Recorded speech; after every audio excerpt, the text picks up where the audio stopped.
And joining me on the Matt Weiner Show will be defensive lineman Casey Rogers from the University of Nebraska. Glad to have you on the show. Thanks for having me. This is awesome.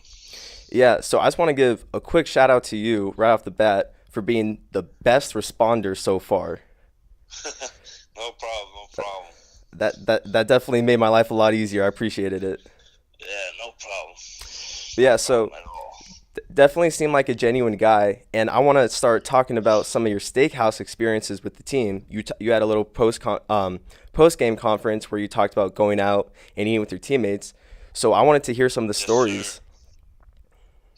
Oh yeah. So yeah, we just had actually we got a new coach and Coach Chiotti, Hmm.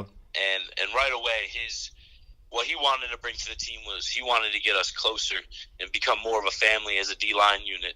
And one way that he did that was he offered us dinner, and we could pick anywhere we wanted to go. And so we did that, and we ended up going to a chicken wing restaurant, which let me just tell you, defensive linemen like their chicken wings. I think Yeah. we had over, the number was crazy. It was, I can't remember the exact number of pounds we ate, but I think it was over.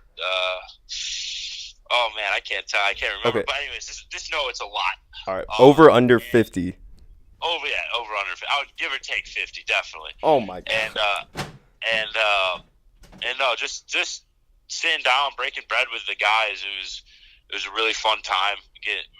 We already know each other, but I mean, I think just sitting down at a table just makes you get to know them a little bit more, and it's just a bond that is created throughout your teammates when you get to sit down and have dinner. And obviously, with the group of guys that we have, Darian Daniels, two brothers from Texas, and we have Khalil Davis and Carlos Davis, the twins from Missouri. And I mean, the stuff that those guys do will make anyone cry in laughter. It's hilarious. Just yesterday, we actually went fishing with all of them, and Damian and Darian just being around each other.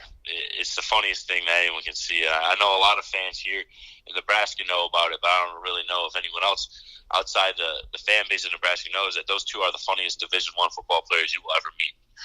And just the stuff they say to each other, you gotta laugh. It's so fun So to be I around those guys. yeah. So I assume that there's at least some form of roasting going on. Are you the butt of any jokes? Not really. I try to keep quiet just because I know that if I do open my mouth, they could probably roast me pretty good. I don't know how, but I mean, they find a way. But yeah, no, definitely with the brothers, Darian and Damian, I think every word that comes out of their mouth is roasting to each other, and it's hilarious. But at the same time, like how close those two are, it's cool because when they're out on the field together, they're like one mind. They think just like each other, and even though they're both there, and it's cool because they're both the same position, so one learns off the other. Damian being a little younger than Darian, and this is Darian's first year here, being a grad transfer from Oklahoma State. But it's been really cool watching Damian and Darian being able to play together for the first time in college football. So we'll get to see more of that this fall. Yeah, I'm really looking forward to the next fall. I mean, watching what you guys are going to do in the Big Ten, it might turn some heads. Yeah, oh, definitely. I think last year was a little bit of a shock. I think a lot of people anticipated with Coach Frost being here that things would magically just become better. And if that were the case, that would have been awesome. But in reality, he still had the same team that went 4-8 the previous year too. So, but I think with Coach Frost's systems and his schemes and just his demeanor, things have already changed since the day he got here. And I know it did. The record really didn't show it, but being on the inside, I can tell you it's crazy how different things are, and how much closer we are as a team, and just the culture that is going on here. It's been such a change, but it's in such a good way. It's getting back to the way it was when Nebraska won all those national championships, Hmm. and I think that's the big key.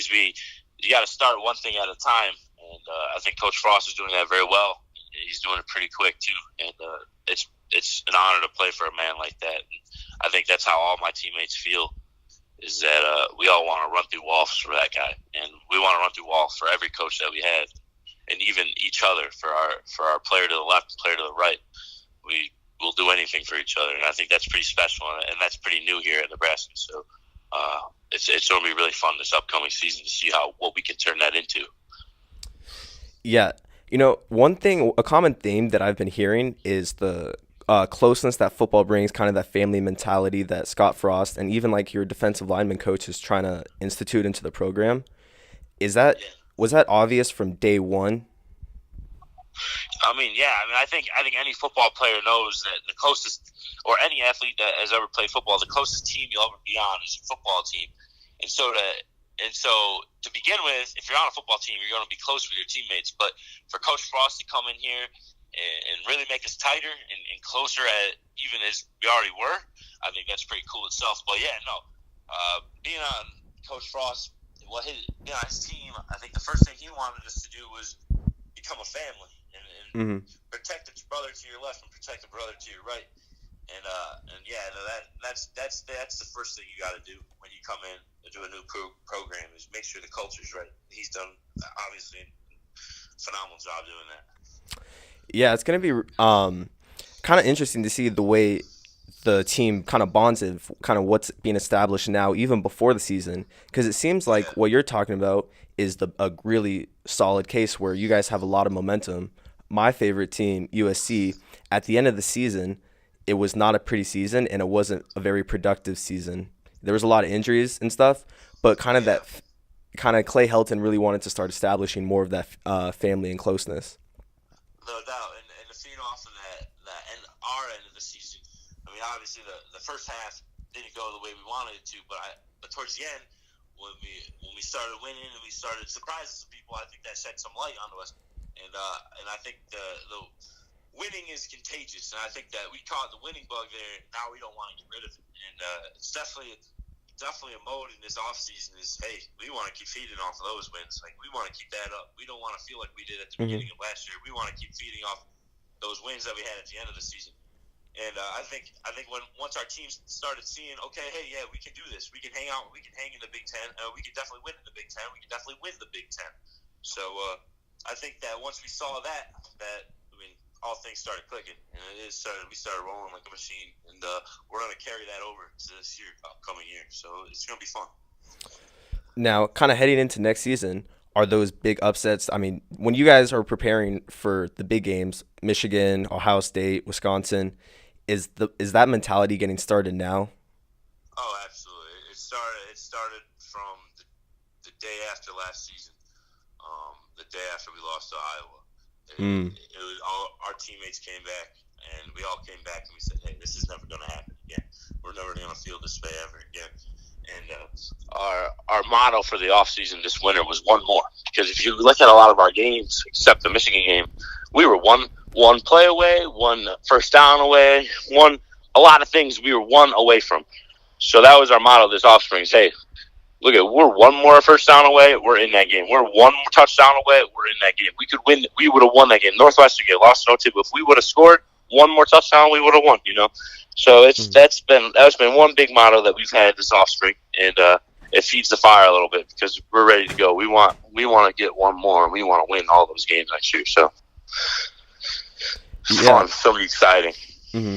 Well, yeah. So I mean, now that one of my favorite parts about with this podcast and with what I'm doing is that I get to hear the inside stories. So what was that like, the game in Northwestern where you guys almost squeaked it out? Yeah, so I mean, as you can tell, the first half of the season wasn't the way we wanted it. We were 0-6, and it was the worst start to Nebraska history, and we were up that whole game. I think we were up 7 points with a couple minutes left. And we saw the light. We thought we had that one. We were 0-6. We were up by a touchdown with less than 5 minutes to go. Even less, I think less than 4. And things just didn't go the way we needed them to. And they ended up scoring, getting it in overtime, and then they beat us from there. But yeah, no, it was tough because, man, when you're that close to winning, especially getting Coach Frost's first win. There's nothing more you want than to win, and just like I said, winning is contagious, losing is contagious, and unfortunately, we had that losing bug in the first half of the season. But as you can see, we turned that around and caught some wins towards the end of the year. Yeah, so I mean, I can't imagine how frustrating that 0-6 start is when it's pretty much like you start. It's one thing to go 0-2 or 0-3, but like No number doubt. 4, then number 5, then number 6. When do guys start? Before you kind of touched on with the family mentality, everybody's getting along, everybody's cool and tight. When do those kind of bonds start breaking? See, that's the thing they didn't hear, and I think that's why we ended up having the season we did, Mm-hmm. and we started pulling out at the end. But that's the thing. Everyone was on board here, and everyone knew we were headed in the right direction, and we all trusted Coach Frost and his coaching staff, and we all knew that, hey, we got to keep going. Mm-hmm. We lose as a team. The guy next to us feels the same pain as I do. Not one of us are going to feel this pain alone. So we got each other's backs in that case. We went back to practice after each loss, and we worked even harder than we did the week before. And I think a combination of just knowing we're headed in the right direction. We know we're going to do things great, and trusting that process.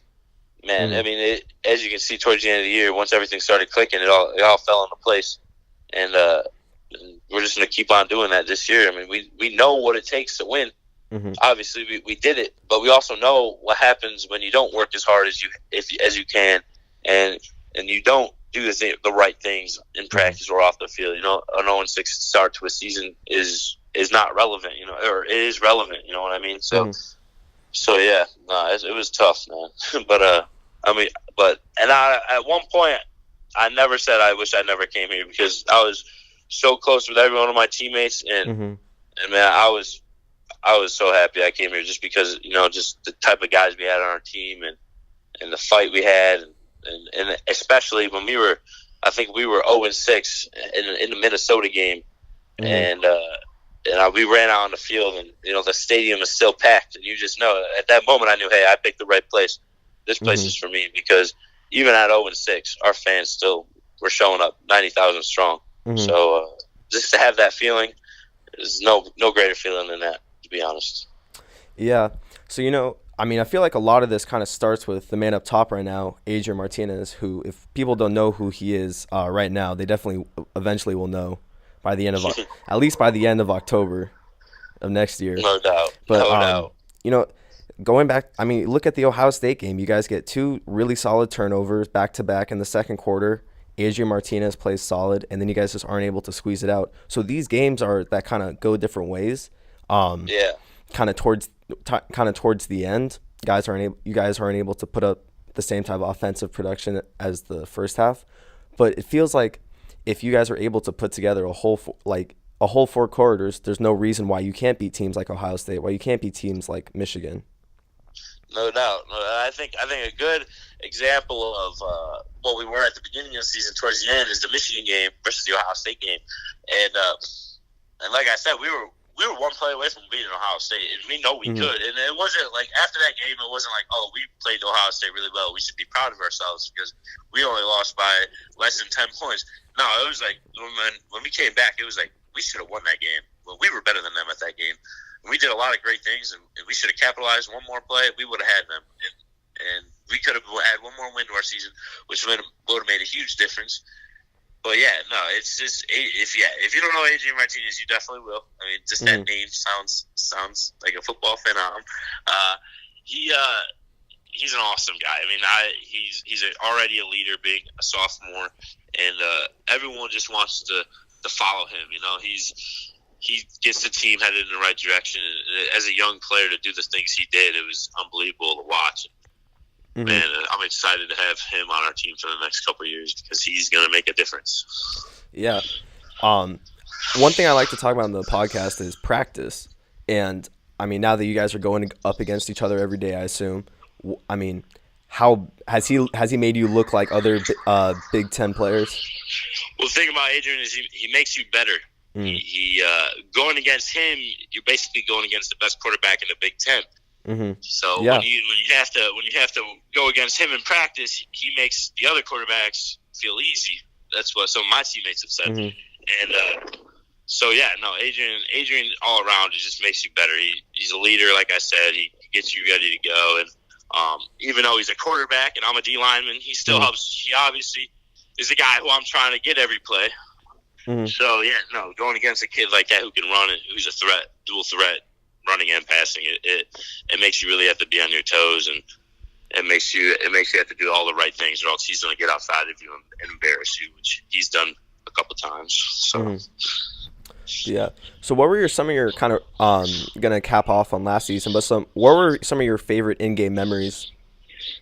I would say my favorite in-game memory was against Minnesota when Devine Ozigbo broke that for that first touchdown. It was once that happened, we knew we were clicking. We knew that day was ours, and the game coaching. That would lead me on to my second favorite memory would be the moment the clock struck 0 on Coach Frost's first win. It was just something that should have happened a long time before that, but to finally get him a win and to be a part of that team at that moment was just the best feeling that I've had since I've been in Nebraska. It was awesome. Yeah. So now we're gonna end off on the full topic of Nebraska. Is it true that it's literally in the middle of bumfuck nowhere, to put it point blank? That's a stereotype from just like what you hear just kind of with college talk around kids my age. Well, it's not actually. So it's actually a pretty big city. It's not. I mean, obviously it's not huge, but it's big, and there's a lot to do here. It's the capital of Nebraska, so I mean, just the state of Nebraska, you don't really think much of, but. No, especially when I was going on my visit and I was on the plane I was like, what am I going into? Like, what's going to be out here? And then I was shocked when I saw all this stuff, all the cool stuff that was out here. It's no different. It's no different than a lot of other college towns. It's especially with downtown and stuff like that. It's there's a lot to do. We'll just say that, and it's not in the middle of nowhere. It's in the middle of Lincoln, Nebraska. That's where it is. All right, I'll take it. So now we have to kind of redact all statements about Nebraska being in the middle of bumfuck nowhere. No doubt, yeah. No, it's not. I mean, there's parts of Nebraska that are in the middle of nowhere, and you might think, where am I when you're driving through there? But no, when you see Lincoln, you see the Capitol building, you see some tall buildings. Not that tall, but you see them, and you say, "Hey, that's a city." So yeah. And we're not too far away from Omaha too, which Omaha is a pretty big city as well. So I don't know if you're familiar with the College World Series. Yeah, for sure. That takes place there every summer. Yeah, and, draws a big crowd there too. So.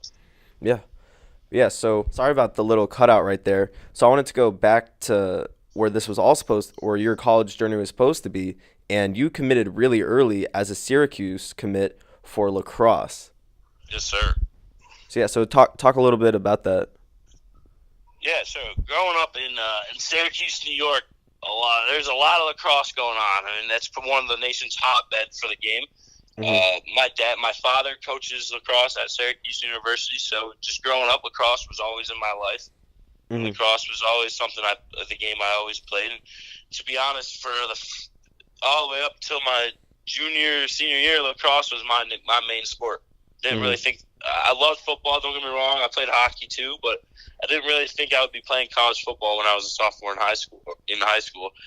New York football just isn't the biggest yet, and a lot of schools don't really even recruit that area. So to get exposed is pretty tough.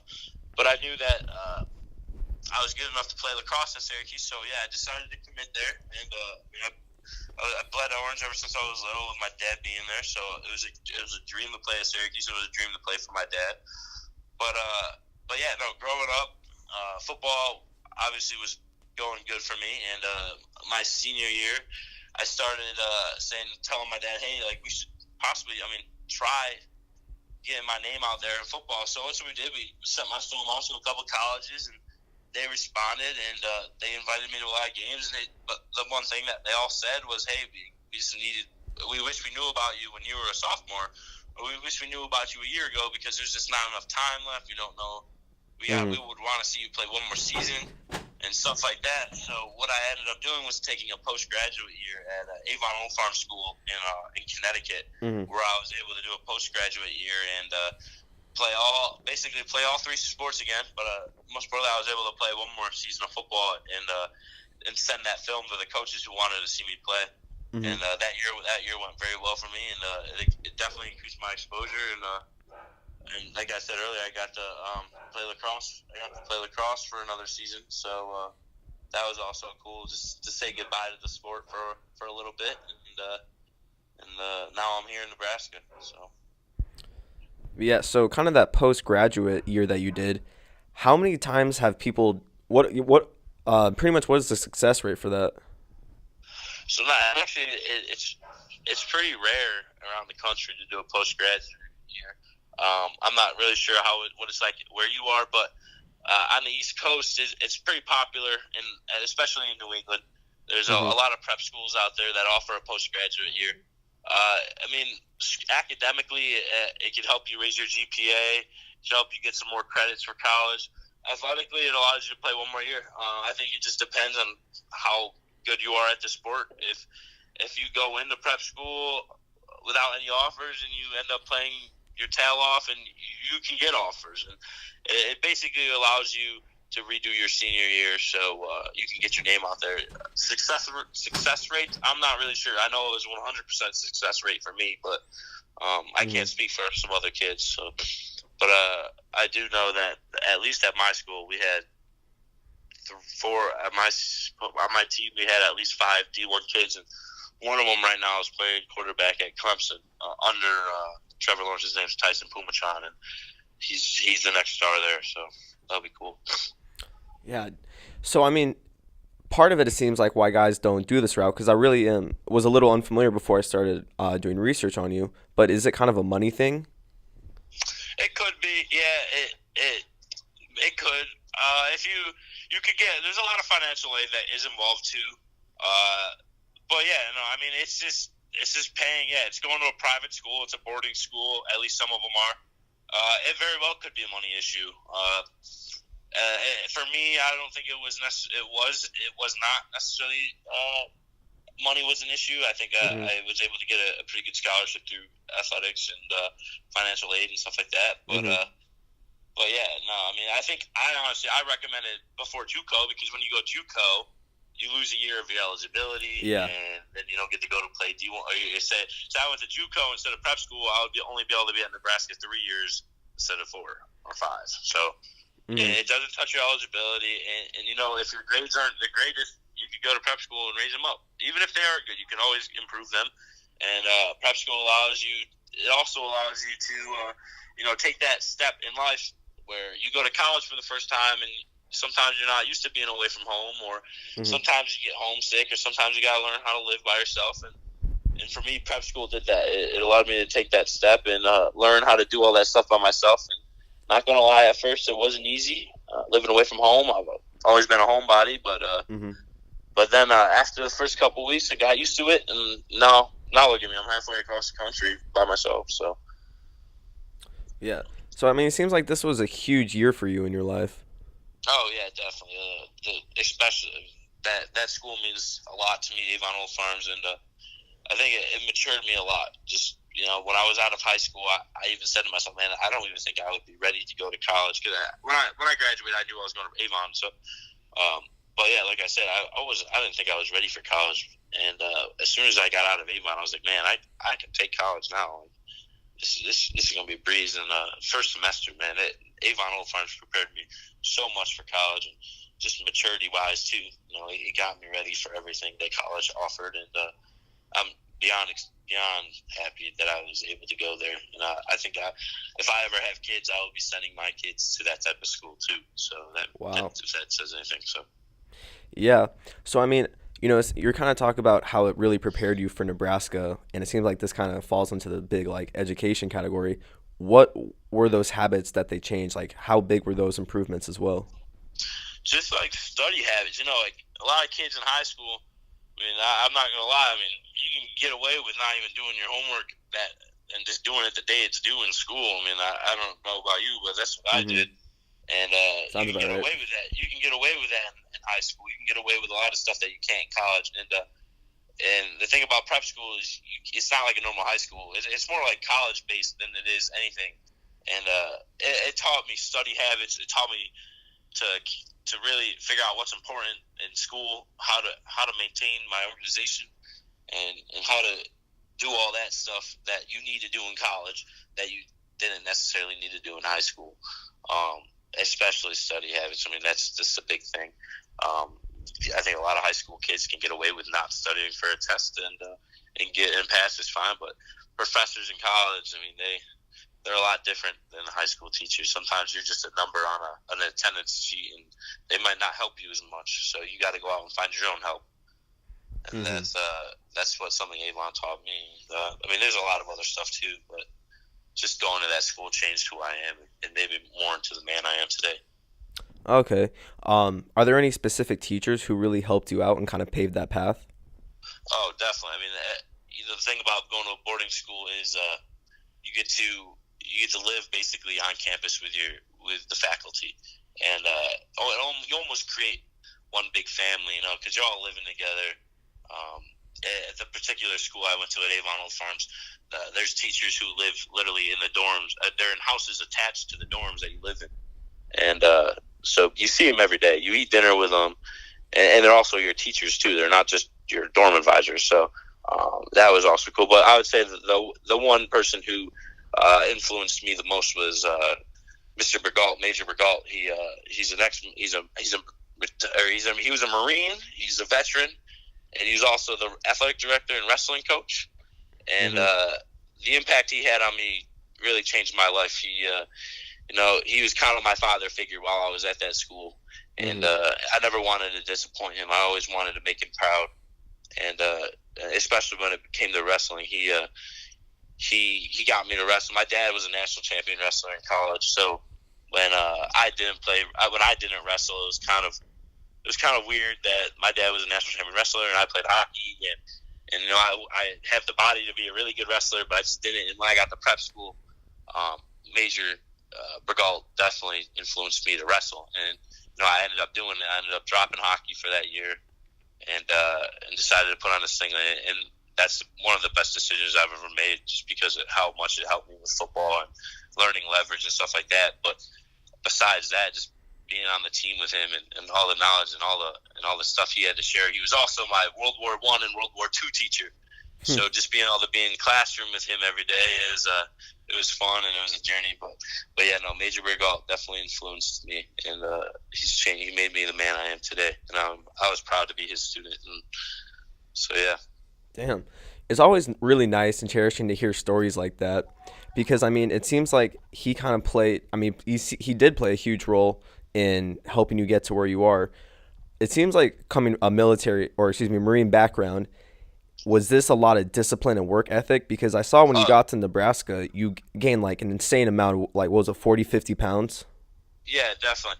The whole discipline, that was one thing Major definitely talked about a lot, was doing things the right way, doing things as a man, not being a kid, not doing things kids do, but being a man. And I mean, just being on a team with him, when he was the coach, he ran the ship tight. And I was actually the captain of the wrestling team, so I had to help out with that, and I couldn't slack off or anything, because I had a bunch of other young men who looked up to me, and I had to act as if Major would do, because as a leader you got to do the right thing all the time. So, but yeah, no, Major, he definitely put some good organization in my blood, and made me a good man. Oh no. And one thing that's really crazy about that is that it seems like you were not the same player in high school versus who you are at Avon. No, definitely not. What are some of these habits? Just I had some fuel. I added some fuel to the fire. I had a reason. Before my senior year of football, I wasn't really sure if I was going to play D1 football. So I wasn't really. I was a kid who just kind of was raw talent, just kind of did football when football season. But when before I went to prep school, I went around the country going to a ton of camps. I mean, from Alabama, Ohio State, Penn State, Colorado, Pitt, all these different schools do camps. And over the summer, I mean, I learned so much just from going to all those camps. I was able to use that in prep school, but also I had a lot of eyes watching me in prep school. So I used that as fire, and I knew every game I had to show up. So those coaches would be impressed, and so I could get offered a scholarship to be able to attend those schools. So, I knew every day. I said I can't take a break, because that if I take a break, then that might be the one play the coach is watching, and that might be the reason why I don't end up at a good school. So. Yeah, it seems like a lot of guys kind of lose that mentality when it comes to just when it comes to their actual time to put on the show. You see a lot of guys decommit here and there, and it's always something to do with the coaches, some bullshit like that. But it seems like what the prep school did for you was mature you and have you work with guys who are in the Marines and stuff to ensue that you have what it takes when it comes to the mental part to be a D1 athlete. No doubt, yeah, no. It puts a bunch of different cultures into one. I mean, kids from all over the country, and you got teachers and coaches from all different backgrounds putting their culture into one big culture. And but yeah, no, I mean, I think I learned more of a work ethic when I was at Avon Old Farms, and I saw what a hard work could do for me, and that I won't ever lose. So, So yeah. Yeah. Now kind of heading into what the future is going to look like, what do you think your role is going to be specifically heading into next season when it comes to, or especially after when it came to the way you played at the spring game? What was it, 5 tackles, 3 for loss? Yes, sir. Yep. That was fun. That was an awesome game. That was really cool. I mean, I think the first play of the whole game, I got a sack or tackle on the back of the line, Adrian, and I was just like, that was amazing. I couldn't even explain that feeling. But I know when it becomes a game and I attack on an opposing team's quarterback, that has to be awesome. But yeah, no, my role for this upcoming year, well, as you know, I'm still a young guy. I'm a redshirt freshman, and there's a lot of good age in that D line room. And I think right now, the one thing I'm going to emphasize and focus on the most is obviously learning all the scheme and the defense and all the technique, but I'm going to learn from the older guys because they obviously have a lot of years under their belt in Division I football, and they have a lot of things to be able to offer and teach. And being able to learn from them will be a pleasure just because I know how good they are. But also, I think my role would be, hopefully be in the rotation. As a 3-4, we rotate a lot of guys, and right now that's what it's looking like. But yeah, no, I'm just trying to learn as much as I can from these guys and put it into my game. Mm-hmm. Yeah, so who are some of these older guys that you're going to be learning from? So we have, I mentioned earlier, we have Darian Daniels. He's my roommate, actually. We live together now. He's a grad transfer from Oklahoma State. He's originally from Dallas. We have his younger brother, Damian, who's I think he's a redshirt sophomore. He's a nose guard, just like his brother. And then we also have the Davis twins. We have Khalil and Carlos, both outstanding defensive linemen. I don't know if you've ever heard of them, but if you look them up, you should see what some of the stuff they do. They're definitely going to be playing in the NFL in the future, and it's going to be fun to watch. But yeah, no, we also have Ben Stilley, who's also, I think, a redshirt junior. All these guys make huge plays in games, and watching them in practice, you just become a better player just watching them. So I'm going to get in the weight room with them and get on the field and do some technique work with them and just soak up everything they say because they're obviously doing the right thing because they have a lot of success. And I'm going to take what they have and use it myself as long as my own skill and my own technique. So. Yeah. It really is like something to see when everybody is so tight with each other and there's no toxicity. And I feel like some of these big programs, like for whatever reason, I feel like, or especially Florida recently has had a lot of guys kind of go and come out, kind of in and out right now for just whatever is going on. Would you say Nebraska is a lot different than those big schools? I mean, yeah. I mean, I also think Nebraska's right up there when it comes to those big schools. I think you Mm. can consider Nebraska as a big school, but I mean, yeah, I'm not really sure like what's going on with Florida. I mean, it's hard to pay attention when you got so much going on here. But yeah, I mean, if a lot of guys are leaving and not sticking around, there's not buy-in. So, I mean, I'm not gonna be the one who say that they're doing the wrong thing. I don't know what their situation is, but I mean, I think it's obvious that it's not a good sign if a lot of people are leaving. And we had a couple guys leave this year, but I don't think it's the same scenario. And it's just everyone's buying in here in Nebraska, and it's a cool thing to see. Hmm. Are you allowed to say who are some of the programs that are pretty much doing the opposite of what you guys are doing right now? It's hard to tell because I mean I'm not really involved in any of them, so I really don't get to see what the other programs are doing other than when it comes game day. Hmm. I mean you hear about it on Twitter and the news, but we try to stay away from all that because it could get your head wrapped up in something you don't want to be wrapped up in. And all I know is I can speak for Nebraska, and right now we're doing the right thing. So. All right. Yeah, it's always like good to finally hear the stories where things work out because I mean at least coming from where I'm from, not a lot of people actually do the whole thing. They get to the if they don't get out of high school, then they eventually get to that D1 school that they wanted to and develop something there, or if they and then a lot of times they can't, and a lot of these guys who are really good seniors just kind of end up being nothing. And it's Yeah. frustrating to see that because some of these guys, you never know how good they are until they actually kind of are put at that same platform, and some guys just never get to. No doubt. Yeah, no, I mean, you see that a lot, especially in New York, where football it's not heavily recruited. There's a lot of really good athletes, and some of them don't get the opportunity. But luckily, I was able to find my way around that and get myself the opportunity. I think one thing about Division I football, it's not something that's given to you; it's something you have to go get, and that comes with hard work. It comes with get yourself out there. Unfortunately, just where we are in the country, coaches don't come to us. We got to go to them. So that's the one hard thing about trying to get yourself a home when it comes to playing Division I football. You really got to go out of your way and find yourself a home. You can't. It's not going to be given to you. Hmm. Yeah, so I kind of wanted to wrap up with this. So when it came time for you to start going to these camps, as you talked about earlier, you weren't noticed much in your senior year. So as you start showing up to your camps, how did it start? Was it something that like you had to prove when it came to like just who you are as a person? Did you really think that? Definitely. Yeah. I mean, just when you go to these camps, especially in Alabama, I think that was probably my best camp.